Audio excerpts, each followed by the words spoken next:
स्वागत गल्लां ते गीत प्रोग्राम च आप सब का इस्तकबाल करते हैं। आपनूं जी आया कहने दर्शकों, जदों असी अजोके समाज की गल करते हैं, जिस जगह च असी रह रहे हैं उस मुहांदरे की गल करते हैं, तो बहुत कुछ देखण नूं सुणन नूं मिलता है जिहदा मैनूं पता तो है, पर तुहाडे नाल शायद इस मंच के उत्ते मैं उहदा जिक्र भी नहीं करना चाहांगा। इक्को देश दे विच बहुत सारे देश देखण नूं मिलते हैं, इक्को जगह के उत्ते अलग अलग विचारधारा के लोग देखण नूं मिलते हैं, और विचारधारा के लोग अपनी विचारधारा नूं दूजे दे उत्ते थोपण वाले नज़रिए दे नाल अपनी विचारधारा नूं लैके चलण वाले लोग मिलते हैं। ये साडे देश की साडे समाज की खूबसूरती तो है, पर किते कुछ इहो जिहा भी है जिहड़ा सानूं फिक्रमंद करदा है। सो अज जिस विषय नूं असीं लैके तुहाडे नाल जुड़े हैं वो थोड़ा जिहा सानूं फिक्रमंद करदा है, और इसे फिक्र दे लई असीं उस फिक्र नूं दूर करन दे लई या उहदे बारे गल करन दे लई अज एक खास शख्सियत नूं सद्दा दिता है जो साडे स्टूडियो दे विच तशरीफ फरमा ने। आप दा नाम भी मैं दसांगा, पर उस तो पहले दस दियां कि 2 बार इन्हां नूं स्टेट अवार्ड राज पद्धर दा सन्मान जिहड़ा है वो हासिल होया है पंजाब सरकार वालों। इस तो इलावा ये 7 वार गोल्ड मैडलिस्ट रह चुके हैं। सिक्ख्या के खेत्र दे विच बड़ा तवील इन्हां दा एक तजुर्बा रहा है पिछले काफ़ी समय का। स्मार्ट स्कूल की असीं गल करते हैं तो उहदे भी ये नोडल ऑफिसर है ने। सो आओ अज असीं तुहाडी मुलाकात करवाउने आ। पहले तो साडे कोल मौजूद ने प्रिंसीपल राकेश शर्मा जी। नमस्कार जी। और अज जिस विषय नूं लैके जिवें कि मैं तुहाडे नाल जिक्र कीता, बच्चों दे विच गल तो असीं बच्चों तो शुरू करने, क्योंकि देश का जिहड़ा मुस्तकबिल है वो बच्चे ने। बच्चों दे विच घट रही सहनशीलता, क्योंकि बच्चों ने ही अगों समाज बनना, तो जे समाज च भी सहनशीलता घट रही है तो वह मुढ़ किते लगता है कि सानू लभण की लोड़ है। आओ गलबात करते हैं। राकेश जी, पहले तो बहुत बहुत स्वागत दूरदर्शन के विड़े च साडे स्टूडियोज़ दे विच, और क्योंकि तुहाडा सिक्ख्या दे नाल एक बड़ा वड्डा संबंध रहा है जी। सो मेरे ख्याल च इस तो बेहतर तुसी शायद कोई होर सानू ना मिलता जदों असीं बच्चों की गल करते हैं और सहनशीलता की गल करते हैं जी। सो बच्चों के पद्धर ते सहनशीलता नाल किद्दां असीं देखते हैं? सहनशीलता गुरविंदर जी, मेरा ख्याल है कि बहुत सारे गुणां दा सुमेल है, और बच्चों के अंदर, क्योंकि बच्चे ने जीवन जांच तो बहुत कुछ सीखना होंदा है। बहुत सारे गुण शायद जिस तरह असीं मोबाइल खरीदते हैं या लैपटॉप खरीदते हैं तो उन्हों का कोई ना कोई ऑपरेटिव सिस्टम होंदा है। बिल्कुल होंदा। तो बिना शक परमात्मा कुछ ना कुछ गुण दे के बच्चे नूं पैदा करता है, पर उसकी अपडेशन बहुत जरूरी होंदी है। वो अपडेशन जिस तरह असीं मोबाइल या लैपटॉप नूं करते हैं, तो सहनशीलता बच्चे के जीवन ढंग, उनकी परवरिश, उनके पालन पोषण के दौरान ही उहदे विच पैदा होनी होंदी है। और ਜਿਹੜੇ ਬੱਚੇ ਇਸ ਗੁਣ ਦੇ ਧਾਰਨੀ ਹੋ ਜਾਂਦੇ ਆ, ਉਹ ਜਿੱਥੇ ਆਪਦੀ ਜ਼ਿੰਦਗੀ ਦੇ ਵਿੱਚ ਖੁਸ਼ੀ ਨਾਲ ਆਪਦੀ ਜ਼ਿੰਦਗੀ ਨੂੰ ਬਤੀਤ ਕਰਦੇ ਆ, ਹੰਡਾਉਂਦੇ ਆ ਔਰ ਉਹਦਾ ਆਨੰਦ ਲੈਂਦੇ ਆ, ਉੱਥੇ ਨਾਲ ਦੀ ਨਾਲ ਉਹ ਸਮਾਜ ਨੂੰ ਵੀ ਇੱਕ ਚੰਗੀ ਸੇਵਾ, ਇੱਕ ਚੰਗਾ ਸਮਾਜ, ਇੱਕ ਖੁਸ਼ੀ ਔਰ ਇੱਕ ਪੋਜ਼ਿਟਿਵ ਜਿਹੜਾ ਵਾਤਾਵਰਨ ਦੇਣ ਦੇ ਵਿੱਚ ਕਾਮਯਾਬ ਹੁੰਦੇ ਆ। ਸਹਿਨਸ਼ੀਲਤਾ ਦੀ ਜੇ ਆਪਾਂ ਗੱਲ ਕਰੀਏ ਕਿ ਜਿੱਦਾਂ ਕਿਸੇ ਸ਼ਾਇਰ ਨੇ ਕਿਹਾ ਕਿ ਨਮੋਸ਼ੀ ਹਾਰ ਦੀ ਤੇ ਜਿੱਤ ਦਾ ਹੰਕਾਰ ਲਾ ਦਈਏ, ਆਓ ਹੁਣ ਮਨਾਂ ਤੋਂ ਫਾਲਤੂ ਚੀਜ਼ਾਂ ਦਾ ਭਾਰ ਲਾ ਦਈਏ। ਤਾਂ ਜੇਕਰ ਬੱਚੇ 'ਚ ਗੁਣ ਪੈਦਾ ਹੋ ਜਾਂਦਾ ਤਾਂ ਮੇਰਾ ਖਿਆਲ ਹੈ ਕਿ ਜਿਨ੍ਹਾਂ ਨੂੰ ਅਸੀਂ ਈਗੋਇਸਟਿਕ ਜੋ ਸਮਾਜ ਦੇ ਵਿੱਚ ਜਿੰਨੀਆਂ ਬੁਰਾਈਆਂ ਔਰ ਜਿੰਨੇ ਝਗੜੇ ਆ, ਇਹ ਮੇਰਾ ਖਿਆਲ ਹੈ ਕਿ ਕਾਫੀ ਘਟਾਏ ਜਾ ਸਕਦੇ। ਅਸੀਂ ਕਹਿ ਦਿੰਦੇ ਹਾਂ ਕਿ ਸਾਡਾ ਇੱਕ ਆਤਮ ਸਨਮਾਨ ਹੈ ਜੀ, ਤੇ ਉਸ ਆਤਮ ਸਨਮਾਨ ਨੂੰ ਕਈ ਵਾਰੀ ਅਸੀਂ ਈਗੋ ਦਾ ਨਾਮ ਵੀ ਦੇ ਲੈਂਦੇ ਹਾਂ। सहनशीलता ਦੇ ਵਿੱਚ ਵੀ ਇੰਜ ਹੀ ਨਜ਼ਰ ਆਉਂਦਾ ਹੈ ਕਿ ਇੱਕ ਇਨਸਾਨ ਇਹ ਜਦੋਂ ਕਹਿੰਦਾ ਹੈ ਕਿ ਮੈਨੂੰ ਤੁਸੀਂ ਦੱਬ ਰਹੇ ਹੋ ਤਾਂ ਕਿੰਨਾ ਦੱਬ ਰਹੇ ਹੋ, ਮੈਂ ਕਿੰਨਾ ਕੁ ਸਹਿਣ ਕਰਾਂ ਜੀ, ਤੇ ਉਹ ਸਹਿਨਸ਼ੀਲਤਾ ਦੇ ਵਿੱਚ ਤਾਂ ਉਹ ਕਹਿੰਦਾ ਕਿ ਮੇਰੇ ਮਾਂ-ਬਾਪ ਮੈਨੂੰ ਕਿੱਦਾਂ ਕਹਿ ਦੇਣ ਵੀ ਆਹ ਗੱਲ। ਬੱਚਿਆਂ ਦੇ ਪੱਧਰ ਤੇ ਜਦੋਂ ਅਸੀਂ ਗੱਲ ਕਹਿੰਦੇ ਹਾਂ, ਭਰਾ ਨੇ ਮੈਨੂੰ ਇੰਨੀ ਗੱਲ ਕਿੱਦਾਂ ਕਹੀ, ਮੈਂ ਕੁੱਟ ਦਿੱਤਾ ਉਹਨੂੰ, ਲੜਾਈ ਹੋ ਜਾਂਦੀ ਹੈ ਜੀ, ਔਰ ਹੱਥੋਂ ਪਾਈ ਤੱਕ ਪਹੁੰਚ ਜਾਂਦੇ ਆਪਾਂ। ਇਹ ਜਿਹੜਾ ਪੱਧਰ ਆ ਰਿਹਾ, ਇਹਦੇ 'ਚ ਇੱਕ ਨੁਕਤਾ ਮੇਰੀ ਨਜ਼ਰ 'ਚ ਆਉਂਦਾ, ਮੈਨੂੰ ਤੁਸੀਂ ਦੱਸਿਓ ਵੀ ਤੁਸੀਂ ਬਿਹਤਰ ਜਾਣਦੇ ਹੋ। ਅਸੀਂ ਅੱਜ ਬੱਚਿਆਂ ਨੂੰ ਗੇਮਸ ਦੇ ਦਿੱਤੀਆਂ, ਮੋਬਾਈਲ ਗੇਮ ਜਿਹਦੇ ਵਿੱਚ ਉਹ ਵੱਢ ਟੁੱਕ ਤੇ ਮਾਰ ਕੁਟਾਈ ਹੀ ਹੈ ਜੀ। ਕੀ ਲੱਗਦਾ ਹੈ ਕਿ ਇੱਦਾਂ ਦੀਆਂ ਚੀਜ਼ਾਂ ਜਿਹੜੀਆਂ ਅਸੀਂ ਆਪਣੇ ਬੱਚਿਆਂ ਨੂੰ ਅਚਨਚੇਤ ਪਰੋਸ ਰਹੇ ਹਾਂ ਜੀ, ਕੀ ਇਹ ਉਹਨਾਂ ਦੀ ਸਹਿਨਸ਼ੀਲਤਾ ਤੋਂ? ਗੁਰਿੰਦਰ ਜੀ, ਬੜਾ ਖੂਬਸੂਰਤ ਪ੍ਰਸ਼ਨ ਹੈ ਤੁਹਾਡਾ, ਔਰ ਅੱਜ ਦੇ ਸਮਾਜ ਦੀ ਤਰਾਸਦੀ ਹੀ ਹੈ। ਜਿਸ ਤਰ੍ਹਾਂ ਤੁਸੀਂ ਮੋਬਾਈਲ ਦੀ ਔਰ ਉਹਨਾਂ ਗੇਮਸ ਦੀ ਗੱਲ ਕੀਤੀ, ਬਹੁਤ ਸਾਰੀਆਂ ਪਿੱਛੇ ਵੀਡੀਓ ਗੇਮ ਇਸ ਤਰ੍ਹਾਂ ਦੀਆਂ ਚੱਲੀਆਂ ਜਿਨ੍ਹਾਂ ਨੇ ਬੱਚਿਆਂ ਨੂੰ ਹਿੰਸਕ ਹੀ ਨਹੀਂ ਬਣਾਇਆ, ਉਹਨਾਂ ਨੂੰ ਮੌਤ ਦੇ ਕਗਾਰ ਤੱਕ ਵੀ ਲੈ ਆਂਦਾ। ਤਾਂ ਇਹ ਚੀਜ਼ਾਂ ਦੇ ਨਾਲ ਬੱਚੇ 'ਚ ਸਹਿਣਸ਼ੀਲਤਾ ਨਹੀਂ, ਉਹਦੇ 'ਚ ਇਕੱਲਤਾ ਆਈ ਹੈ। ਅਸਲ 'ਚ ਜੋ ਸਾਡਾ ਮੌਜੂਦਾ ਸਮਾਜ ਹੈ ਉਹ ਸਿੰਗਲ ਪਰਿਵਾਰ ਤੱਕ ਸੀਮਿਤ ਰਹਿ ਕੇ ਰਹਿ ਗਿਆ। ਅਸੀਂ ਜਾਂ ਤੁਸੀਂ ਸ਼ਾਇਦ ਸਾਂਝੇ ਪਰਿਵਾਰਾਂ 'ਚ ਪਲੇ ਆ, ਸਾਨੂੰ ਚਾਚਿਆਂ ਨੇ, ਤਾਇਆਂ ਨੇ, ਜਿਹੜੇ ਪਰਿਵਾਰ ਦੇ ਵਿੱਚ ਵੱਡੇ ਵਡੇਰੇ ਸੀ, ਭੈਣ ਭਰਾਵਾਂ ਨੇ, ਕਿਉਂਕਿ ਵੱਡਾ ਪਰਿਵਾਰ ਹੁੰਦਾ ਸੀਗਾ, ਵੱਡੇ ਭਰਾਵਾਂ ਨੇ ਸਾਨੂੰ ਹਰ ਗੱਲ ਤੋਂ ਟੋਕਿਆ ਵੀ, ਜਿੱਥੇ ਲੋੜ ਸੀ ਸਮਝਾਇਆ ਵੀ, ਸਾਨੂੰ ਸ਼ਰਤਾਂ ਵੀ ਲਗਾਈਆਂ, ਔਰ ਸਾਨੂੰ ਜਿਹੜੀ ਚੀਜ਼ ਅਸੀਂ ਮੰਗ ਕੀਤੀ ਉਹ ਉਸੇ ਤਰ੍ਹਾਂ ਪਰੋਸੀ ਨਹੀਂ, ਸਾਨੂੰ ਉਹਦੇ ਵਾਸਤੇ ਮੁਸ਼ੱਕਤ ਕਰਨੀ ਪਈ। ਅੱਜ ਅਸੀਂ ਬੱਚਾ ਕੋਈ ਕਿਸੇ ਤਰ੍ਹਾਂ ਵੀ ਨਾਰਾਜ਼ ਹੁੰਦਾ, ਜਿੱਦ ਕਰਦਾ, ਤਾਂ ਉਹਨੂੰ ਅਸੀਂ ਮੋਬਾਈਲ ਫੜਾ ਦਿੰਦੇ ਹਾਂ ਕਿ ਚੱਲ ਤੂੰ ਇਸ 'ਤੇ ਆਪਣਾ ਜਿਹੜਾ ਟਾਈਮ ਬਤੀਤ ਕਰ ਲਾ ਅਤੇ ਅਸੀਂ ਆਪਦਾ ਕੰਮ ਕਰ ਲਈਏ। ਸ਼ਾਇਦ ਇਸ ਸਮੇਂ ਦੀ ਘਾਟ ਨੇ, ਸਾਡੀ ਜ਼ਿੰਦਗੀ ਦੇ ਵਰਤਾਰੇ ਨੇ ਬੱਚਿਆਂ ਨੂੰ ਮੋਬਾਈਲਾਂ ਦੇ ਨਾਲ ਜੋੜਤਾ, ਔਰ ਮੋਬਾਈਲਾਂ ਨਾਲ ਜੋੜ ਕੇ ਸਹਿਣਸ਼ੀਲਤਾ ਤਾਂ ਬਿਲਕੁਲ ਪੈਦਾ ਨਹੀਂ ਹੋਏਗੀ, ਔਰ ਬੱਚਾ ਇਸ ਤਰ੍ਹਾਂ ਦੀ ਪ੍ਰਵਿਰਤੀ ਪੈਦਾ ਹੋ ਗਈ ਹੈ ਕਿ ਮੈਨੂੰ ਇਹ ਚੀਜ਼ ਚਾਹੀਦੀ ਹੈ, ਅਭੀ ਚਾਹੀਦੀ ਹੈ। ਇਸ ਗੱਲ ਨੇ ਸਾਡੇ ਸਮਾਜ ਨੂੰ ਅਸਹਿਣਸ਼ੀਲਤਾ ਔਰ ਜਿਹੜੇ ਉਹਨਾਂ ਗੁਣਾਂ ਵੱਲ ਲੈ ਕੇ ਜਾ ਰਹੇ ਆ, ਜਿਹੜਾ ਅਸੀਂ ਕਿਸੇ ਦੇ ਨਾਲ ਬੈਠ ਨਹੀਂ ਸਕਦੇ, ਦੋ ਬੱਚੇ ਇਕੱਠੇ 10 ਮਿੰਟ ਸਮਾਂ ਨਹੀਂ ਬਿਤਾ ਸਕਦੇ, ਇੱਕ ਦੂਜੇ ਦੇ ਸਾਥ ਨੂੰ ਇੰਜੋਏ ਨਹੀਂ ਕਰ ਸਕਦੇ। ਇਹ ਚੀਜ਼ਾਂ ਘਾਤਕ ਸਾਬਤ ਹੋ ਰਹੀਆਂ ਸਾਡੇ ਸਮਾਜ ਦੇ ਵਾਸਤੇ। ਅੱਜ ਜਦੋਂ ਪ੍ਰੋਗਰਾਮ ਦੀ ਸ਼ੁਰੂਆਤ ਹੋਈ, ਪਹਿਲੇ ਤਾਂ ਮੈਂ ਇਸੇ ਗੱਲ ਬਾਰੇ ਜ਼ਿਕਰ ਵੀ ਕਰ ਰਿਹਾ ਸੀਗਾ ਕਿ ਜਦੋਂ ਅਸੀਂ ਬਚਪਨ 'ਚ ਹੁੰਦੇ ਨਾ, ਸਾਨੂੰ ਨਾ 2 ਸਿੱਕੇ ਮਿਲਦੇ ਨੇ। ਇਹ ਵੀ ਗੱਲ ਮੈਂ ਕਿਸੇ ਤੋਂ ਸੁਣੀ ਸੀ ਵੀ ਇੱਕ ਹੁੰਦਾ ਜ਼ਿੱਦ ਦਾ ਤੇ ਇੱਕ ਹੁੰਦਾ ਤੁਸੀਂ ਨਾ ਰੋ ਕੇ ਆਪਣੀ ਗੱਲ ਪੁਗਾ ਲੈਣੀ ਬਚਪਨ ਦੇ ਵਿੱਚ। ਬਿਲਕੁਲ, ਕਿ ਅਸੀਂ ਰੋ ਪੈਂਦੇ ਹਾਂ, ਅਸੀਂ ਕਹਿੰਦੇ ਵੀ ਸਾਨੂੰ ਚਾਹੀਦੀ ਹੈ, ਤੇ ਸਾਡੇ ਮਾਂ-ਬਾਪ ਜਾਂ ਸਾਡੇ ਵੱਡੇ ਵਡੇਰੇ ਸਾਨੂੰ ਉਹ ਚੀਜ਼ ਲੈ ਦਿੰਦੇ ਨੇ ਕਿ ਰੋ ਰਿਹਾ ਹੈ, ਜਾਂ ਜ਼ਿੱਦ ਕਰ ਪੈਂਦੇ ਹਾਂ ਕਿ ਨਹੀਂ ਜੀ ਮੈਂ ਤਾਂ ਰੋਟੀ ਨਹੀਂ ਖਾਣੀ ਉਦੋਂ ਤੱਕ ਜਦੋਂ ਤੱਕ ਨਹੀਂ ਮਿਲਦੀ। ਪਰ ਜਦੋਂ ਅਸੀਂ ਵੱਡੇ ਹੋ ਜਾਂਦੇ ਹਾਂ ਤਾਂ ਫਿਰ ਇਹ ਜਿਹੜੀਆਂ ਸਿੱਕੇ ਨੇ ਇਹ ਨਹੀਂ ਚੱਲਦੇ।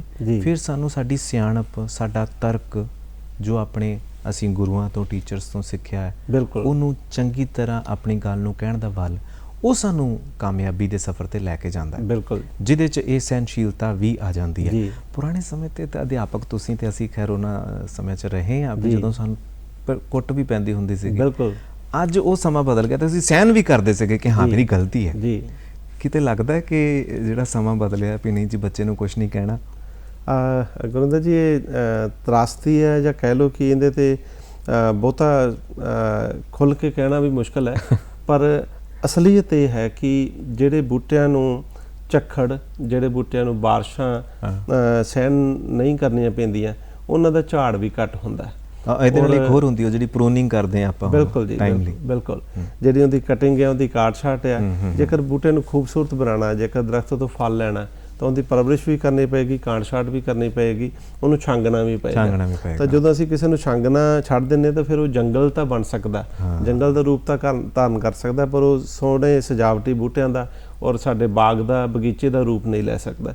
ਇਸੇ ਤਰ੍ਹਾਂ ਹੀ ਹੋ ਰਿਹਾ ਕਿ ਜਦੋਂ ਅਸੀਂ ਕਿਸੇ ਜਿੱਦ ਨੂੰ, ਕਿਸੇ ਬੱਚੇ ਨੂੰ ਉਹ ਚੀਜ਼ਾਂ ਮਿਲ ਜਾਂਦੀਆਂ ਜੋ ਉਹਦੀ ਕੋਸ਼ਿਸ਼ ਤੋਂ ਬਿਨਾਂ ਹੁੰਦੀਆਂ, ਜੋ ਉਹਦੀ ਮੰਗ ਹੁੰਦੀ ਹੈ ਤੇ ਪੂਰੀ ਹੋ ਜਾਂਦੀ, ਤੇ ਉਹਦੇ ਨਾਲ ਉਹਦੇ ਅੰਦਰ ਇਹ ਇੱਕ ਆਦਤ ਬਣ ਜਾਂਦੀ ਕਿ ਜੋ ਮੈਂ ਕਹਿਣਾ ਉਹ ਮਿਲ ਜਾਣਾ। ਔਰ ਜਦੋਂ ਵੀ ਕਿਤੇ ਜ਼ਿੰਦਗੀ 'ਚ ਉਹਨੂੰ ਉਹ ਚੀਜ਼ਾਂ ਨਹੀਂ ਮਿਲਦੀਆਂ ਤਾਂ ਫਿਰ ਉਹ ਨਿਰਾਸ਼ਾ ਵੱਲ, ਡਿਪਰੈਸ਼ਨ ਵੱਲ, ਔਰ ਇਸ ਤਰ੍ਹਾਂ ਦੀਆਂ ਬਿਮਾਰੀਆਂ ਅਸੀਂ ਸਮਾਜ ਦੇ ਵਿੱਚ ਅੱਜ ਕੱਲ੍ਹ ਰੋਜ਼ਾਨਾ ਹੀ ਡਿਸਕਸ ਕਰਦੇ ਹਾਂ। ਇਹ ਸਾਡੀ ਜਿਹੜਾ ਜੀਵਨ ਜਾਂਚ ਹੈ ਉਹਦੇ ਵਿੱਚ ਹੀ ਕੁਝ ਬਦਲਾਅ ਆਏ ਆ ਜਿਹੜੇ ਸਾਨੂੰ ਇਸ ਬਿਮਾਰੀ ਵੱਲ ਧਕੇਲ ਰਹੇ ਆ ਕਿ ਬੱਚਿਆਂ 'ਚ ਸਹਿਣਸ਼ੀਲਤਾ ਹੈ ਨਹੀਂ। ਬੱਚੇ ਕਿਸੇ ਵੀ ਗੱਲ ਵਾਸਤੇ ਉਹਨਾਂ ਨੂੰ ਇਹ ਸਮਝ ਨਹੀਂ ਕਿ ਅਸੀਂ ਇਹ ਚੀਜ਼ ਪ੍ਰਾਪਤ ਕਰਨੀ ਹੈ, ਸਾਨੂੰ ਇਹਦੇ ਵਾਸਤੇ ਕੋਸ਼ਿਸ਼ ਕਰਨੀ ਪਏਗੀ।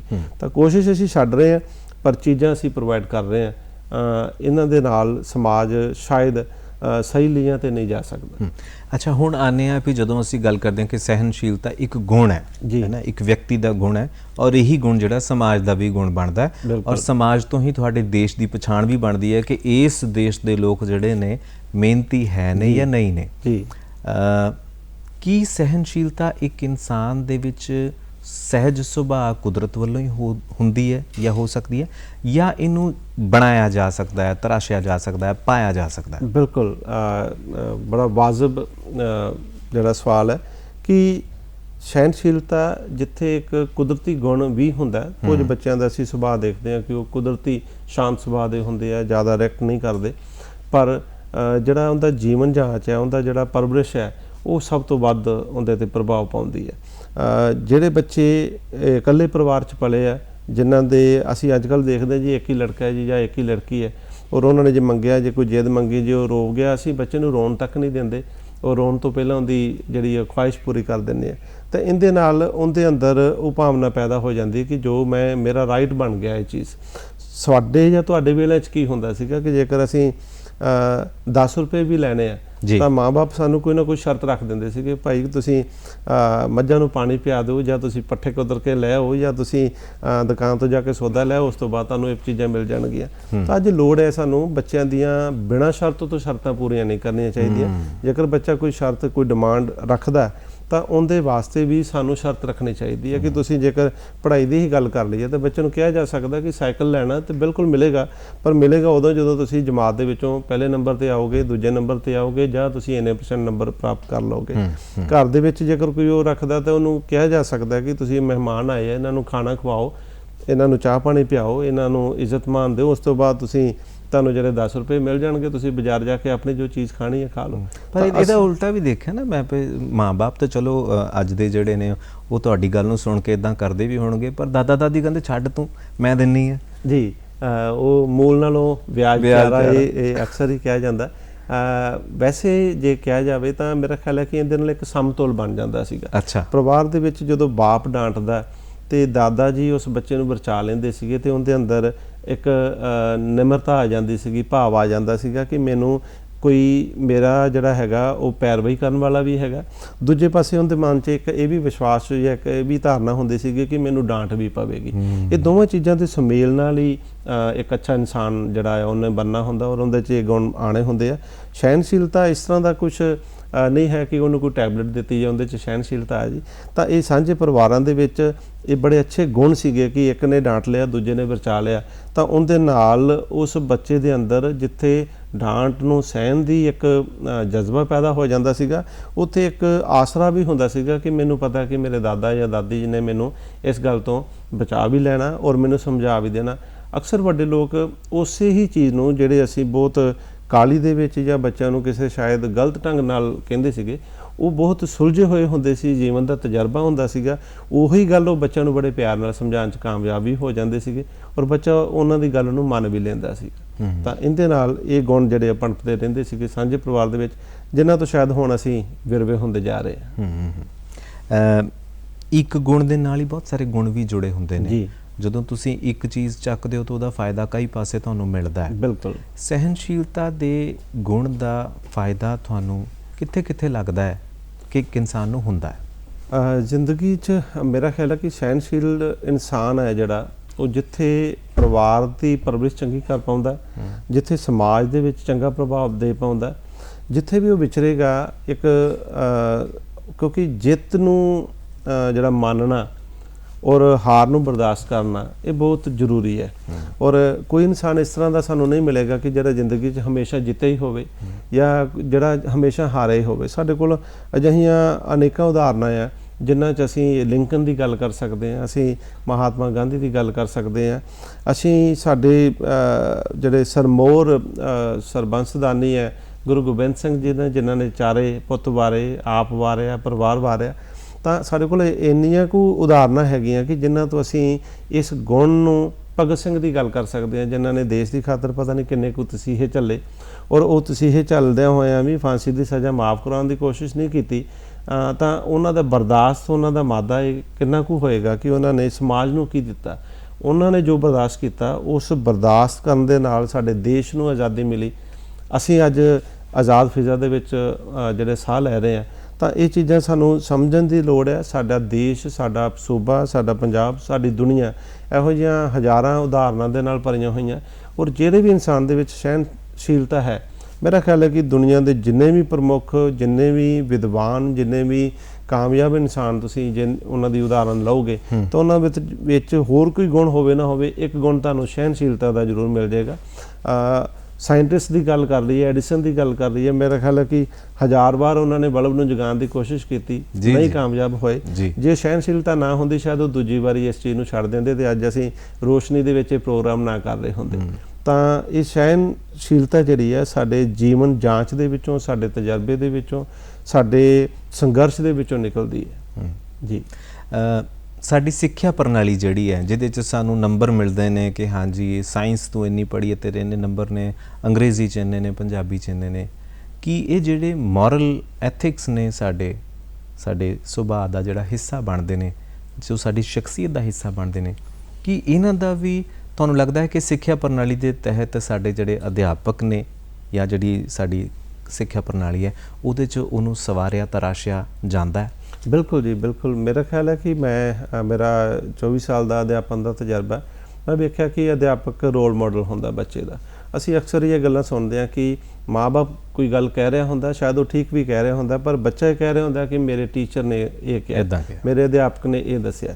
ਤਾਂ ਅਧਿਆਪਕ ਜਿੱਥੇ ਆਪ ਖੁਦ ਰੋਲ ਮਾਡਲ ਹੁੰਦਾ, ਉਹਨੇ ਆਪਦੀ ਪਰਸਨੈਲਿਟੀ ਦੇ ਹਿਸਾਬ ਨਾਲ, ਆਪਦੀ ਵਿਚਰਨ ਦੇ ਹਿਸਾਬ ਨਾਲ ਕਲਾਸ ਦੇ ਵਿੱਚ ਆਪਦਾ ਉਹ ਗੁਣ ਦੱਸਣ ਦੀ ਬਜਾਏ ਉਹਨਾਂ ਨੂੰ ਪ੍ਰਦਰਸ਼ਿਤ ਕਰਨਾ ਹੁੰਦਾ।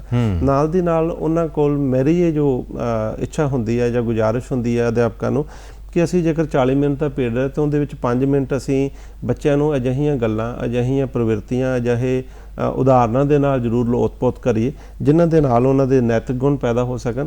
ਸਿਰਫ ਇੰਜੀਨੀਅਰ ਪੈਦਾ ਕਰ ਦੇਣਾ, ਸਿਰਫ ਡਾਕਟਰ ਪੈਦਾ ਕਰ ਦੇਣਾ ਸਾਡੀ ਜਿਹੜੀ ਆ ਉਦੇਸ਼ ਨਹੀਂ ਹੋਣਾ ਚਾਹੀਦਾ।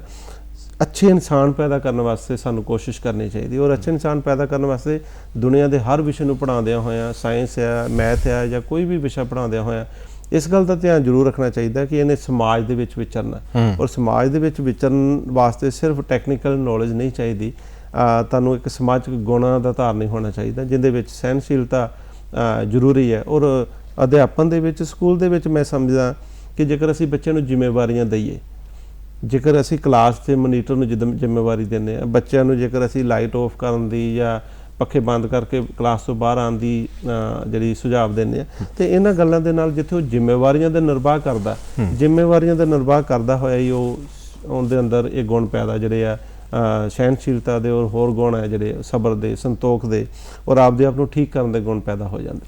ਪ੍ਰਿੰਸੀਪਲ ਸਾਹਿਬ ਰਾਕੇਸ਼ ਜੀ, ਤੁਸੀਂ ਬੜੀਆਂ ਸੋਹਣੀਆਂ ਗੱਲਾਂ ਕਰ ਰਹੇ ਹੋ। ਅਧਿਆਪਕ ਹੀ ਨੇ ਜਿਹੜੇ ਸਾਨੂੰ ਇਹ ਦੱਸਦੇ ਨੇ ਕਿ ਬੇਟਾ ਜ਼ਿੰਦਗੀ 'ਚ ਹਰ ਕਿਸੇ ਤੋਂ ਜਿੱਤ ਜਾਓ, ਪਰ ਆਪਣਿਆਂ ਤੋਂ ਜਦੋਂ ਹਾਰਦੇ ਹੋ ਤਾਂ ਉਹਦੇ ਵਿੱਚ ਵੀ ਤੁਹਾਡੀ ਜਿੱਤ ਹੁੰਦੀ ਹੈ। ਜੀ ਜੀ, ਇਹ ਅਧਿਆਪਕ ਹੀ ਸਾਨੂੰ ਸਿਖਾਉਂਦੇ ਨੇ। ਬੜਾ ਵੱਡਾ ਰੋਲ ਹੁੰਦਾ ਅਧਿਆਪਕ ਦਾ, ਤੁਸੀਂ ਵੀ ਗੱਲ ਕੀਤੀ, ਰੋਲ ਮਾਡਲ ਰਹੇ ਨੇ। ਪਰ ਮੇਰੇ ਦਿਲ ਨੂੰ ਬੜੀ ਚੀਜ਼ ਉੱਠਦੀ ਹੈ ਕਿ ਸਾਡੀ ਹੀ ਸਿੱਖਿਆ ਪ੍ਰਣਾਲੀ ਦੇ ਵਿੱਚ ਬੱਚੇ, ਮੇਰਾ 1% ਨੰਬਰ ਘੱਟ ਆਇਆ ਜੀ, 98% ਆ ਗਏ, 99 ਨਹੀਂ ਆਏ ਤਾਂ ਮੈਂ ਸੁਸਾਈਡ ਕਰ ਲਿਆ ਜੀ, ਮੈਂ ਫਾਹਾ ਲੈ ਲਿਆ ਜੀ। ਉੱਥੇ ਮੈਨੂੰ ਵਿਲੁੰਦਰਿਆ ਜਾਂਦਾ ਅੰਦਰੋਂ ਵੀ ਸਾਡੇ ਅਧਿਆਪਕ ਤਾਂ ਇੰਨੇ ਖੂਬਸੂਰਤ ਨੇ। ਇਹ ਕਿੱਦਾਂ ਹੋ ਜਾਂਦਾ ਹੈ ਕਿ ਇੱਕ ਬੱਚੇ ਨੂੰ ਉਹ ਨਹੀਂ ਸਮਝਾ ਪਾਉਂਦੇ ਤੇ ਉਹ ਸਹਿਨਸ਼ੀਲਤਾ ਦੀ ਹੱਦ ਨੂੰ ਪਾਰ ਕਰਦਾ ਹੋਇਆ ਆਪਣੇ ਉੱਤੇ ਐਡਾ ਵੱਡਾ ਇੱਕ ਸਟ੍ਰੈਸ ਲੈ ਕੇ ਤੇ ਜ਼ਿੰਦਗੀ ਤੋਂ ਹੀ ਮੂੰਹ ਮੋੜ ਬੈਠਦਾ। ਬਿਲਕੁਲ ਬਿਲਕੁਲ। ਹਾਲਾਂਕਿ ਇਹ ਵਿਸ਼ੇ ਦਾ ਹਿੱਸਾ ਨਹੀਂ ਸੀ, ਪਰ ਮੈਂ ਜ਼ਰੂਰ ਇਹਦੇ 'ਤੇ ਡਿਸਕਸ ਕਰਨਾ, ਵਾਰਤਾਲਾਪ ਕਰਨਾ ਬਣਦਾ ਗੁਰਵਿੰਦਰ ਜੀ, ਕਿਉਂਕਿ ਸਮਾਜ ਦਾ ਇਹ ਬੜਾ ਜਿਹੜਾ ਵਿਲੱਖਣ ਔਰ ਬੜਾ ਕਰੂਰ ਪੱਖ ਹੈ ਜਿਹਦੇ 'ਤੇ ਸਾਨੂੰ ਵਿਚਾਰ ਕਰਨਾ ਬਣਦਾ, ਬੜੀ ਗੰਭੀਰਤਾ ਨਾਲ ਵਿਚਾਰ ਕਰਨਾ ਬਣਦਾ। ਸਾਡੇ ਸਿਸਟਮ ਦੇ ਵਿੱਚ, ਐਜੂਕੇਸ਼ਨ ਸਿਸਟਮ 'ਚ ਮੈਂ ਸਮਝਦਾ ਕਿ ਕਿਤੇ ਨਾ ਕਿਤੇ ਕੋਈ ਘਾਟ ਤਾਂ ਜ਼ਰੂਰ ਹੈ ਕਿ ਅਸੀਂ ਨੰਬਰਾਂ ਦੀ ਦੌੜ ਔਰ ਪਰਸੈਂਟੇਜ ਦੀ ਦੌੜ ਮਗਰ ਲੱਗ ਗਏ। ਜੇਕਰ ਮੈਂ ਤੁਹਾਨੂੰ ਜਾਂ ਮੈਂ ਆਪਦੇ ਨੰਬਰਾਂ ਦੀ ਇੱਥੇ ਸਾਂਝ ਪਾਵਾਂ ਕਿ ਮੈਂ 10ਵੀਂ 'ਚੋਂ ਕਿੰਨੇ % ਨੰਬਰ ਹਾਸਲ ਕੀਤੇ ਸੀ ਔਰ ਅੱਜ ਮੈਂ ਕਿੰਨਾ ਅਹੁਦਿਆਂ 'ਤੇ ਬਿਰਾਜਮਾਨ ਔਰ ਮੈਂ ਕਿੰਨਾ ਕੁ ਕਾਮਯਾਬ ਹੈ, ਤਾਂ ਮੇਰਾ ਖਿਆਲ ਹੈ ਕਿ ਉਹਦਾ ਕੋਈ ਸੁਮੇਲ ਨਹੀਂ ਹੋਏਗਾ। ਮੇਰੀ ਪਰਸੈਂਟੇਜ ਨਾਲ ਮੇਰੀ ਕਾਮਯਾਬੀ ਦਾ ਕੋਈ ਬਹੁਤਾ ਸੰਬੰਧ ਤੁਸੀਂ ਸਥਾਪਿਤ ਨਹੀਂ ਕਰ ਪਾਓਗੇ। ਉਸੇ ਤਰ੍ਹਾਂ ਜਿਹੜੇ ਅੱਜ ਦੇ ਬੱਚੇ ਆ, ਉਹਨਾਂ ਨੇ ਨੰਬਰਾਂ ਦੀ ਔਰ ਪਰਸੈਂਟੇਜ ਦੀ ਦੌੜ ਦੇ ਵਿੱਚ ਲੱਗ ਗਈ ਹੈ। ਮੈਂ ਇੱਕ ਜ਼ਿਕਰ ਕਰਨਾ ਚਾਹਾਂਗਾ ਕਿ ਫੋਰਨ ਦੇ ਵਿੱਚ ਇਸ ਤਰ੍ਹਾਂ ਦਾ ਸਿਸਟਮ ਹੈ ਕਿ ਤੁਹਾਡਾ ਜੋ ਆਨਸਰ ਹੈ ਉਹ ਠੀਕ ਹੁੰਦਾ, ਬੱਚਾ ਜੋ ਕਹਿੰਦਾ ਉਹ ਠੀਕ ਹੁੰਦਾ। ਜੇਕਰ ਉਹਨੂੰ ਪੁੱਛਿਆ ਗਿਆ ਕਿ ਬਾਗ ਦੇ ਵਿੱਚ ਬੂਟੇ ਲਾਣੇ ਚਾਹੀਦੇ ਆ ਔਰ ਉਹਨੇ ਆਨਸਰ ਲਿਖਿਆ ਕਿ ਲਾਣੇ ਚਾਹੀਦੇ ਆ, ਤੇ ਉਹ ਐਕਸਪਲੇਨ ਕਰਦਾ ਕਿ ਕਿਉਂ ਲਾਣੇ ਚਾਹੀਦੇ ਆ, ਤੇ ਉਹਨੂੰ ਨੰਬਰ ਮਿਲਦੇ ਆ। ਜੇਕਰ ਉਹਨੂੰ ਪੁੱਛਿਆ ਜਾਂਦਾ ਕਿ ਬਾਗ ਦੇ ਵਿੱਚ ਬੂਟੇ ਲਾਣੇ ਚਾਹੀਦੇ ਆ ਔਰ ਦੂਜਾ ਬੱਚਾ ਉਹਦਾ ਆਨਸਰ ਦਿੰਦਾ ਕਿ ਨਹੀਂ ਲਾਣੇ ਚਾਹੀਦੇ, ਬਟ ਉਹ ਨਹੀਂ ਲਾਣੇ ਚਾਹੀਦੇ ਇਸ ਦੇ ਪੱਖ ਵਿੱਚ ਆਪਦੇ ਉਹ ਵਿਚਾਰ ਦਿੰਦਾ, ਤਾਂ ਉਹਨੂੰ ਵੀ ਨੰਬਰ ਮਿਲਦੇ ਆ। ਭਾਵ ਇਹ ਆ ਕਿ ਬੱਚਾ ਜੋ ਕਹਿੰਦਾ ਉਹ ਠੀਕ ਕਹਿੰਦਾ, ਉਹਦਾ ਪੱਖ ਹੁੰਦਾ, ਉਹਦਾ ਲੌਜਿਕ ਹੁੰਦਾ। ਪਰ ਸਾਡੇ ਸਿਸਟਮ ਸ਼ਾਇਦ ਇਹ ਕਿਤੇ ਘਾਟ ਹੈਗੀ ਹੈ ਕਿ ਅਸੀਂ ਜੇ ਆਹ ਗੱਲ ਕਹੀ ਹੈ ਤਾਂ ਠੀਕ ਹੈ, ਜੇ ਆਹ ਕਹੀ ਹੈ ਤਾਂ ਗਲਤ ਹੈ। ਇਸ ਚੀਜ਼ ਨੇ ਸਾਨੂੰ ਨੰਬਰਾਂ ਦੀ ਔਰ ਪਰਸੈਂਟੇਜ ਦੀ ਦੌੜ ਦੇ ਵਿੱਚ ਲਗਾ ਦਿੱਤਾ। ਬੱਚੇ ਨੂੰ ਕਾਮਯਾਬ ਹੋਣਾ, ਉਹਨੂੰ ਅੱਗੇ ਵਧਣਾ, ਉਹਨੂੰ ਅੱਗੇ ਨੰਬਰ ਲੈਣਾ ਜਾਂ ਪਹਿਲੇ ਨੰਬਰ 'ਤੇ ਆਉਣ ਵਾਸਤੇ ਪ੍ਰੇਰਿਤ ਕਰਨਾ ਫਰਜ਼ ਹੈ, ਪਰ ਇਹ ਅਹਿਸਾਸ ਕਰਵਾਉਣਾ ਕਿ ਜੇਕਰ ਤੂੰ ਨਹੀਂ ਆਇਆ ਤਾਂ ਅਗਲੇ ਸਾਲ ਆਏਗਾ ਔਰ ਇਹਦੇ ਤੋਂ ਨਿਰਾਸ਼ ਨਹੀਂ ਹੋਣਾ। ਔਰ ਜੇਕਰ ਜਿਹੜੇ ਬੁੱਤ ਨੂੰ ਤੁਸੀਂ ਹਥੌੜੇ ਛੈਣੀਆਂ ਦੇ ਨਾਲ ਤਰਾਸ਼ੋਗੇ ਨਹੀਂ, ਸੱਟਾਂ ਨਹੀਂ ਮਾਰੋਗੇ, ਤਾਂ ਖੂਬਸੂਰਤ ਬੁੱਤ ਨਹੀਂ ਬਣਦਾ। ਤੇ ਮੈਂ ਕਹਿੰਦਾ ਕਿ ਕਿਤੇ ਸਾਡੇ ਸਿਸਟਮ ਦੇ ਵਿੱਚ ਇਹ ਵੀ ਘਾਟ ਹੈ ਕਿ ਅਸੀਂ ਖੇਡਾਂ ਨੂੰ ਐਜੂਕੇਸ਼ਨ ਦਾ ਉਹਨਾਂ ਹਿੱਸਾ, ਉਹਨਾਂ ਪਾਰਟ, ਉਹਨਾਂ ਮਹੱਤਵ ਨਹੀਂ ਦੇ ਸਕੇ ਜਿਹੜਾ ਸਾਨੂੰ ਦੇਣਾ ਬਣਦਾ ਸੀਗਾ। ਮੈਂ ਇਹ ਵੇਖਿਆ ਆਪਣੀ ਜ਼ਿੰਦਗੀ ਦੇ ਵਰਤਾਰੇ ਦੇ ਵਿੱਚ ਕਿ ਸਾਨੂੰ ਹਰ ਐਜੂਕੇਸ਼ਨ, ਹਰ ਵਿਸ਼ਾ, ਹਰ ਅਧਿਆਪਕ, ਹਰ ਮਾਂ-ਬਾਪ, ਹਰ ਸਮਾਜ ਦਾ ਇਨਸਾਨ ਹੈ ਜਿਹੜਾ ਉਹ ਜਿੱਤਣਾ ਸਿਖਾਉਂਦਾ। ਬਿਲਕੁਲ ਸਹੀ। ਔਰ ਜਿੱਤਣ ਵਾਸਤੇ ਹੀ ਪ੍ਰੇਰਿਤ ਕਰਦਾ।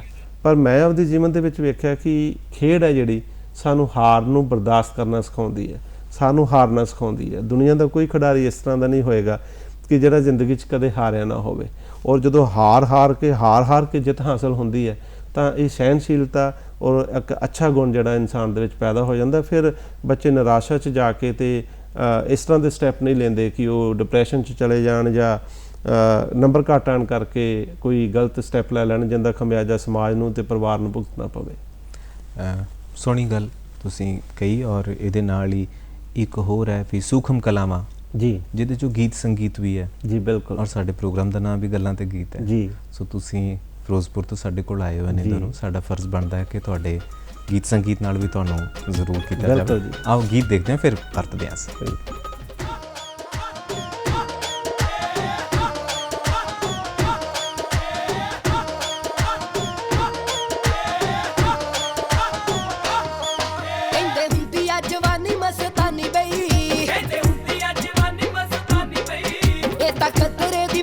निशानी बई जिद्दा बिजली अरश दी कड़ के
ਜ਼ਿੰਦਗੀ ਜ਼ਿੰਦਾ ਦਿਲੀ ਦਾ ਨਾਂ ਹੈ ਔਰ ਜ਼ਿੰਦਾ ਦਿਲੀ ਦੇ ਲਈ ਜੀਣ ਦੇ ਲਈ ਤੁਹਾਨੂੰ ਬਹੁਤ ਕੁਝ ਬਰਦਾਸ਼ਤ ਕਰਨਾ ਸਹਿਣਾ ਪੈਂਦਾ ਹੈ। ਔਰ ਸਹਿਣਸ਼ੀਲਤਾ ਦੇ ਵਿਸ਼ੇ ਦੇ ਉੱਤੇ ਅੱਜ ਪ੍ਰਿੰਸੀਪਲ ਰਾਕੇਸ਼ ਜੀ ਸਾਡੇ ਨਾਲ ਮੌਜੂਦ ਨੇ ਜੋ ਇਸ ਵਿਸ਼ੇ ਤੇ ਗੱਲਬਾਤ ਕਰ ਰਹੇ ਨੇ। ਬੱਚਿਆਂ ਦੇ ਬਾਰੇ ਅਸੀਂ ਗੱਲ ਕਰ ਰਹੇ ਸੀਗੇ।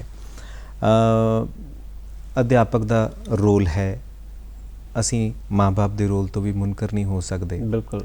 ਪਰ ਅਚਨਚੇਤ ਜੋ ਅਸੀਂ ਗੱਲ ਮਾੜੀ ਜੀ ਛੇੜੀ ਸੀ, ਮੈਂ ਫਿਰ ਉੱਥੇ ਆਉਣਾ ਵਾ ਕਿ ਜੋ ਸਾਡੇ ਬੱਚਿਆਂ ਤੱਕ ਡਾਇਰੈਕਟ ਸਿੱਧਾ ਪਹੁੰਚ ਰਿਹਾ, ਜਿਹਦੇ 'ਚ ਮਾਂ-ਬਾਪ ਦਾ ਵੀ ਕੋਈ ਕੰਟਰੋਲ ਨਹੀਂ ਹੈਗਾ ਜੀ, ਜਿਹਨੂੰ ਮੈਂ ਕਹਿ ਲਾਂ ਕਿ ਟੈਲੀਵਿਜ਼ਨ ਕਹਿ ਲਓ ਜੀ, ਜਾਂ OTT ਪਲੇਟਫਾਰਮ ਸਾਡੇ ਕੋਲ ਆ ਗਏ, ਜੀ, ਸੋਸ਼ਲ ਮੀਡੀਆ ਸਾਡੇ ਕੋਲ ਆ ਗਏ ਆ। ਉੱਥੇ ਜਾ ਕੇ ਤੁਹਾਨੂੰ ਨਹੀਂ ਪਤਾ ਵੀ ਤੁਹਾਡਾ ਬੱਚਾ ਜਿਹੜਾ ਹੈ ਆਪਣਾ ਹੀ ਵੀਡੀਓ ਬਣਾ ਕੇ ਤੇ ਉਹ ਬੰਦੂਕ ਦੇ ਨਾਲ ਖੇਡਦਾ ਹੋਇਆ, ਦੇਖਣ ਵਾਲੇ ਨੂੰ ਨਹੀਂ ਪਤਾ ਬੰਦੂਕ ਸੱਚੀ ਦੀ ਹੈ ਜਾਂ ਬਿਲਕੁਲ ਨਕਲੀ ਹੈ, ਬਿਲਕੁਲ, ਹੈ ਨਾ, ਪਰ ਉਹ ਪਾ ਰਿਹਾ ਆਪਣੇ ਸਟੇਟਸ ਬਣਾ ਜੀ, ਬਣਾ ਕੇ, ਜੀ, ਬਾਅਦ ਚ ਪਤਾ ਲੱਗਦਾ ਤੁਹਾਨੂੰ।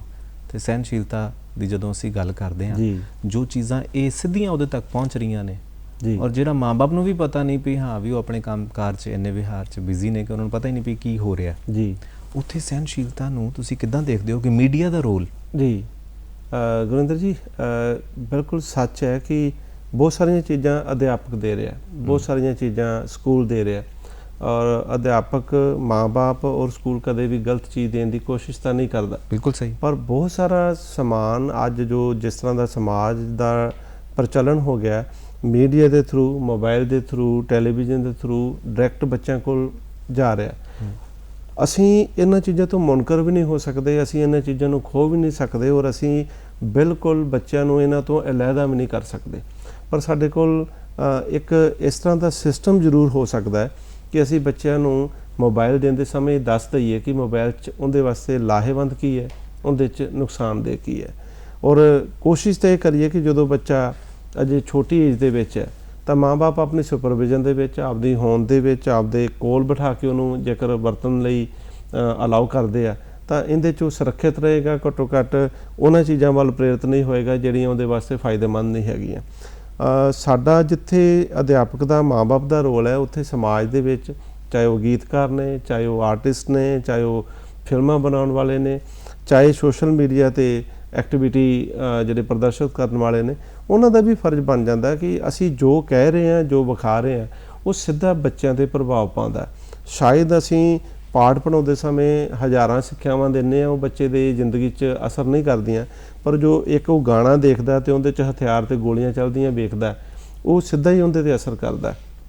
ਸਹੀ। ਸਾਨੂੰ ਇੱਥੇ ਇਹ ਜ਼ਿੰਮੇਵਾਰੀ ਲੈਣੀ ਪਏਗੀ, ਗੀਤਕਾਰਾਂ ਨੂੰ ਵੀ, ਗਾਇਕਾਂ ਨੂੰ ਵੀ, ਸਮਾਜ ਦੇ ਸਾਰੇ ਕਲਾਕਾਰਾਂ ਨੂੰ, ਔਰ ਜਿੰਨੇ ਵੀ ਇਸ ਫੀਲਡ ਨਾਲ ਜੁੜੇ ਹੋਏ ਲੋਕ ਆ, ਕਿ ਸਾਡਾ ਕੀਤਾ ਹੋਇਆ ਹਰ ਕੰਮ ਬੱਚੇ ਅਬਜ਼ਰਵ ਕਰਦੇ ਆ, ਔਰ ਬੱਚੇ ਤੋਂ ਵੱਡਾ ਅਬਜ਼ਰਵਰ ਕੋਈ ਨਹੀਂ ਹੁੰਦਾ। ਬਹੁਤ ਵਾਰ ਅਸੀਂ ਅਧਿਆਪਕ ਵੀ ਇਹ ਸੋਚ ਲੈਂਦੇ ਹਾਂ ਕਿ ਸ਼ਾਇਦ ਬੱਚੇ ਆਪਦੇ ਧਿਆਨ 'ਚ ਲੱਗੇ ਹੋਏ ਆ, ਪਰ ਸਾਡੀਆਂ ਬਹੁਤ ਛੋਟੀਆਂ-ਛੋਟੀਆਂ ਗੱਲਾਂ ਨੂੰ ਨੋਟ ਕਰਦੇ ਆ। ਬੱਚੇ ਅਬਜ਼ਰਵਰ ਬਹੁਤ ਅੱਛੇ ਹੁੰਦੇ ਆ, ਇਸ ਕਰਕੇ ਟੈਲੀਵਿਜ਼ਨ ਤੋਂ ਅਲੱਗ ਕਰਨਾ ਸੰਭਵ ਨਹੀਂ ਹੈ, ਮੋਬਾਈਲ ਤੋਂ ਅਲੱਗ ਕਰਨਾ ਸੰਭਵ ਨਹੀਂ ਹੈ। ਸੰਭਵ ਇਹ ਹੈ ਕਿ ਉਹਦੇ ਵਿੱਚ ਜੋ ਪੇਸ਼ ਕੀਤਾ ਜਾ ਰਿਹਾ ਅਸੀਂ ਉਹਦੇ 'ਤੇ ਕੰਟਰੋਲ ਕਰੀਏ। ਦੂਜੀ ਗੱਲ ਕਿ ਬੱਚੇ ਦੇ ਵਿੱਚ ਇਹ ਸੋਝ, ਇਹ ਸਮਝ ਪੈਦਾ ਕਰ ਦਈਏ ਕਿ ਕਿਹੜੀ ਚੀਜ਼ ਉਹਨੇ ਦੇਖਣੀ ਹੈ ਔਰ ਕਿਹੜੀ ਚੀਜ਼ ਉਹਨੇ ਨਹੀਂ ਦੇਖਣੀ। ਬਿਨਾਂ ਸ਼ੱਕ ਇਹਦੇ 'ਤੇ 100% ਕੰਟਰੋਲ ਕਰਨਾ ਸੰਭਵ ਤਾਂ ਨਹੀਂ ਹੋਏਗਾ, ਪਰ ਘੱਟੋ ਘੱਟ ਅਸੀਂ ਉਹਨਾਂ ਚੀਜ਼ਾਂ ਤੋਂ ਬਚਾਉਣ ਦੇ ਵਿੱਚ ਕਾਮਯਾਬ ਹੋ ਜਾਵਾਂਗੇ ਜਿਹੜੀ ਉਹਨੂੰ ਕਿਸੇ ਨਿਰਾਸ਼ਾ ਵੱਲ, ਡਿਪਰੈਸ਼ਨ ਵੱਲ ਔਰ ਗਲਤ ਕੰਮਾਂ ਦੇ ਵੱਲ ਲੈ ਕੇ ਨਾ ਜਾਵੇ। ਜਦੋਂ ਅਸੀਂ ਕਿਸੇ ਨੂੰ ਰੋਲ ਮਾਡਲ ਬਣਾਉਣਾ ਹੋਵੇ ਨਾ ਤਾਂ ਇੱਕ ਅਰਸਾ ਲੱਗਦਾ ਹੈ ਸਾਨੂੰ ਉਹਨੂੰ ਦੇਖਦੇ ਹੋਏ, ਸਮਝਦੇ ਹੋਏ।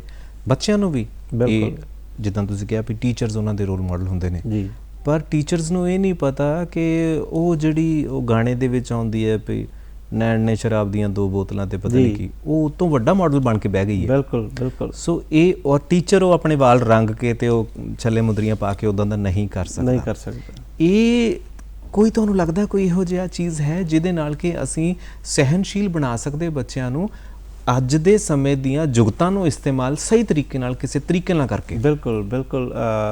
ਬੜਾ ਖੂਬਸੂਰਤ ਤੇ ਬੜਾ ਲਾਹੇਵੰਦ ਤੁਹਾਡਾ ਸਵਾਲ ਦੇ ਵਿੱਚ ਹੀ ਜਵਾਬ ਹੈ ਗੁਰਿੰਦਰ ਜੀ ਕਿ ਸਾਡੇ ਕੋਲ ਸਾਨੂੰ ਨਵੀਆਂ ਟੈਕਨੀਕ ਵਰਤਣੀਆਂ ਪੈਣਗੀਆਂ। ਸਾਨੂੰ ਵੇਖਣਾ ਪਏਗਾ ਕਿ ਬੱਚਾ ਕਿਸ ਤਰ੍ਹਾਂ ਸਿੱਖਦਾ।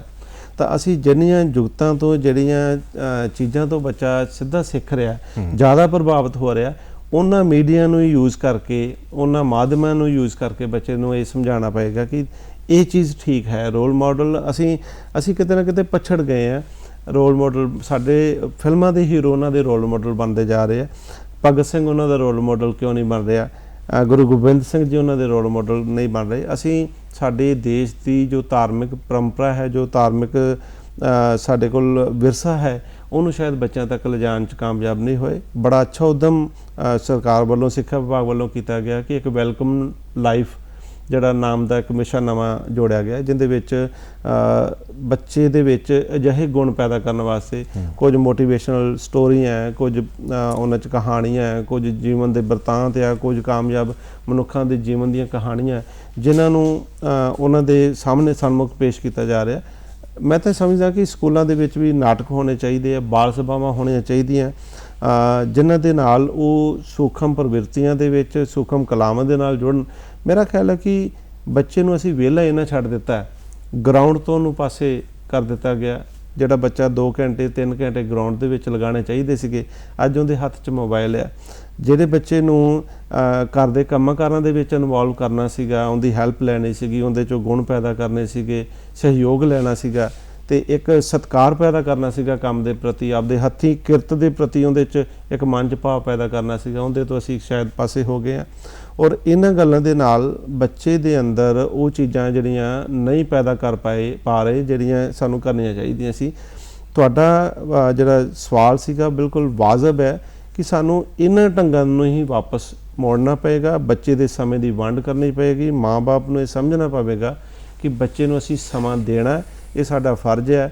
ਔਰ ਇਸ ਸਮੇਂ ਦੇਣ ਦੇ ਵਿੱਚ ਅਸੀਂ ਉਹਨੂੰ ਕਿਹੜੀਆਂ ਐਕਟੀਵਿਟੀ ਦੇ ਵਿੱਚ ਲਿਪਤ ਕਰਨਾ। ਦੇਖੋ ਬੱਚਾ ਮੋਬਾਈਲ ਦੀ ਵਰਤੋਂ ਕਰ ਰਿਹਾ ਤਾਂ ਉਹ ਮਾਨਸਿਕ ਰੂਪ 'ਚ ਤਾਂ ਥੱਕ ਰਿਹਾ, ਪਰ ਫਿਜ਼ੀਕਲ ਉਹਨੂੰ ਥਕਾਵਟ ਨਹੀਂ ਹੋ ਰਹੀ, ਨੀਂਦ ਪੂਰੀ ਨਹੀਂ ਆ ਰਹੀ। ਔਰ ਜੋ ਉਹਨੇ ਮੋਬਾਈਲ 'ਤੇ ਵੇਖਿਆ, ਜੋ ਉਹਨੇ ਮੋਬਾਈਲ 'ਤੇ ਗੇਮ ਖੇਡੀ, ਉਹਦਾ ਪ੍ਰਭਾਵ ਰਾਤ ਨੂੰ ਵੀ ਜਿਹੜਾ ਨਾਲ ਲੈ ਕੇ ਸੌਂਦਾ।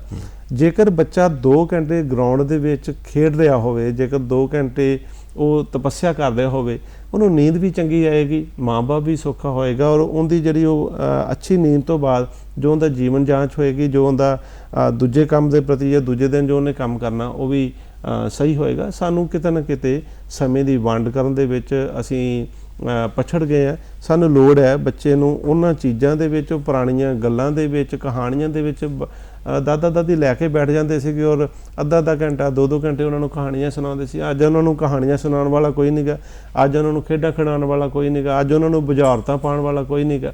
ਤਾਂ ਇਹਨਾਂ ਚੀਜ਼ਾਂ ਤੋਂ ਜਦੋਂ ਅਸੀਂ ਅਲੱਗ ਹੋਵਾਂਗੇ ਤੇ ਉਹਨਾਂ ਕੋਲ ਇੱਕੋ ਤੇ ਇੱਕ ਦੁਨੀਆ ਦੀ ਚੀਜ਼ ਰਹਿ ਜਾਂਦੀ ਹੈ ਜਿਹੜੀ ਉਹਨਾਂ ਨੂੰ ਖੁਸ਼ ਕਰਦੀ, ਉਹ ਹੈ ਮੋਬਾਈਲ, ਉਹ ਹੈ TV, ਉਹ ਹੈ ਸੋਸ਼ਲ ਮੀਡੀਆ। ਤਾਂ ਫਿਰ ਕਿਤੇ ਨਾ ਕਿਤੇ ਬੱਚੇ ਨਾਲੋਂ ਕਸੂਰ ਸਾਡਾ ਜ਼ਿਆਦਾ ਬਣ ਜਾਂਦਾ ਜੇਕਰ ਉਹਦੇ ਵਿੱਚ ਅੱਛੇ ਗੁਣ ਪੈਦਾ ਨਹੀਂ ਹੁੰਦੇ।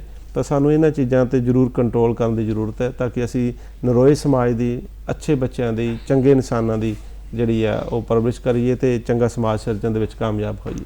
ਕੀ ਤੁਹਾਨੂੰ ਲੱਗਦਾ ਕਿ ਜਦੋਂ ਅਸੀਂ ਨਵੀਆਂ ਜੁਗਤਾਂ ਜਾਂ ਨਵਾਂ ਕੁਝ ਕਰਨ ਦੀ ਸੋਚਦੇ ਹਾਂ ਤਾਂ ਕਦੇ ਇੱਦਾਂ ਵੀ ਕੀਤਾ ਜਾ ਸਕਦਾ ਹੈ ਕਿ ਪ੍ਰਿੰਸੀਪਲ ਸਕੂਲ ਦੇ ਵਿੱਚ ਜਾਣਬੁੱਝ ਕੇ ਬਿਜਲੀ ਦਾ ਸਵਿੱਚ ਬੰਦ ਕਰ ਦੇਵੇ ਜੀ, ਪਰ ਗਰਮੀ ਦੀ ਰੁੱਤ ਦੇ ਵਿੱਚ, ਜੀ, ਚਾਹੇ 1 ਪੀਰੀਅਡ ਜਾਂ 2 ਪੀਰੀਅਡ ਵਾਸਤੇ ਜੀ, ਤਾਂ ਕਿ ਬੱਚਿਆਂ ਨੂੰ ਗਰਮੀ ਦੇ ਵਿੱਚ ਸਹਿਨਸ਼ੀਲ ਹੋਣ ਦਾ ਸਬਕ ਦਿੱਤਾ।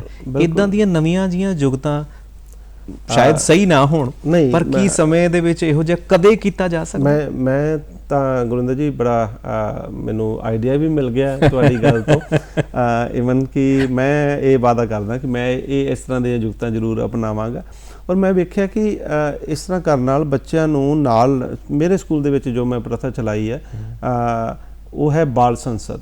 ਬਾਲ ਸੰਸਦ ਦੇ ਵਿੱਚ ਅਸੀਂ ਸਕੂਲ ਦੀ ਜੋ ਮੈਨੇਜਮੈਂਟ ਹੈ, ਜੋ ਪ੍ਰਬੰਧ ਹੈ, ਉਹਦੇ ਵਿੱਚ ਬੱਚਿਆਂ ਦੇ ਸਹਿਯੋਗ ਲੈਂਦੇ ਹਾਂ। ਕੈਬਨਿਟ ਮੰਤਰੀ ਬਣੇ ਹੋਏ ਆ, ਕੋਈ ਬਿਜਲੀ ਦਾ ਦੇਖ ਰੇਖ ਕਰਦਾ, ਕੋਈ ਪਾਣੀ ਦੀ ਦੇਖ ਰੇਖ ਕਰਦਾ, ਕੋਈ ਬਾਗਬਾਨੀ ਦੀ ਦੇਖ ਰੇਖ ਕਰਦਾ, ਕੋਈ ਹੋਰ ਟੁੱਟ ਭੱਜ ਦੀ, ਡੈਸਕਾਂ ਦੀ, ਕੁਰਸੀਆਂ ਦੀ, ਤੇ ਉਹ ਬੱਚੇ ਹੀ ਉਹਦੇ ਕੈਬਨਿਟ ਦੇ ਜਿਹੜੇ ਮੈਂਬਰ ਨੇ।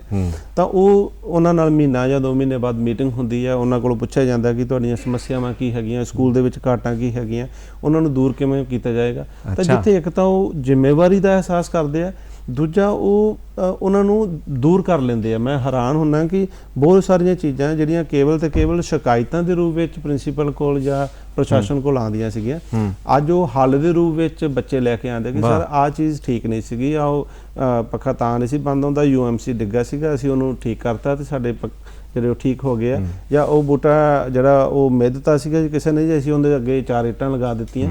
ਤਾਂ ਇਹਨਾਂ ਚੀਜ਼ਾਂ ਦੇ ਨਾਲ ਬੱਚਿਆਂ ਨੂੰ ਜੋੜਿਆ ਜਾ ਸਕਦਾ। ਇਹਨਾਂ ਜੁਗਤਾਂ ਦੇ ਨਾਲ, ਜਿਸ ਤਰ੍ਹਾਂ ਤੁਸੀਂ ਜ਼ਿਕਰ ਕੀਤਾ, ਬੱਚਿਆਂ ਨੂੰ ਜਿੰਨਾ ਚਿਰ ਅਸੀਂ ਕਠੋਰ ਹਾਲਾਤਾਂ ਦਾ ਸਾਹਮਣਾ ਕਰਨਾ ਨਹੀਂ ਸਿਖਾਵਾਂਗੇ ਤਾਂ ਸਹਿਣਸ਼ੀਲਤਾ ਪੈਦਾ ਕਰਨੀ ਅਸੰਭਵ ਹੈ।